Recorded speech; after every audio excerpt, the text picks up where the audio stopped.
Celebrating month, March is the International Month for Women po, no? At syempre bibigyan natin recognition itong ating mga dakilang mga midwives.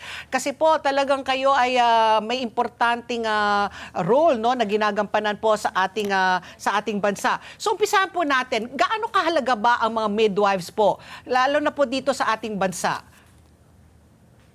Ma'am Patty and Ma'am Ricky, mahalaga talaga ang mga midwives, lalo na sa bansang Pilipinas.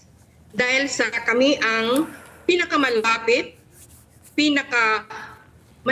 na mapuntahan ng mga tao sa komunidad, lalo na ang mga sanggol, mga buntis, na aming pinangangalagaan sa community po. Oh, okay. Ma'am, so gaano po kahalaga po ang midwives nga po sa atin, di ba? Natanong na po natin yan. Pero alam na po, nung bata kasi ako, Patpi, mas naririnig ko yung midwife. Oh, may midwife dyan, dito sa center, may midwife sa ospital.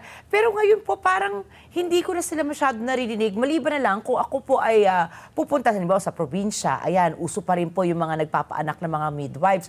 Meron na po ba tayong kakulangan ngayon sa midwives kahit na napag-usapan na po natin kung gaano sila kahalaga?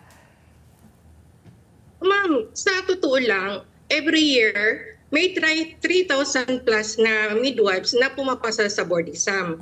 Kaya, kung sasabihin natin, tamang-tama lang na marami tayong mga midwives dito, kaya lang, hindi mabigyan ng masyadong opportunity, hindi sila nagtatrabaho as midwife. Ang iba naman, pumupunta sa labas for a greener pasture.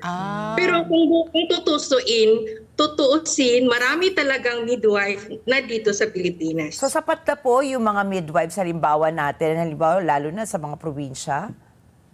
Sa mga probinsya, lalo na sa mga geographically isolated areas, syempre, konti lang doon kumpara sa urban. Sa rural areas, kaunti lang. Kasi nga, dahil sa mga opportunities na kaunti lang ang sahod, walang masyadong mga benepisyo, at walang budget ang mga LGUs na maglagay ng mga midwife doon sa mga areas na kailangan ang serbisyo namin.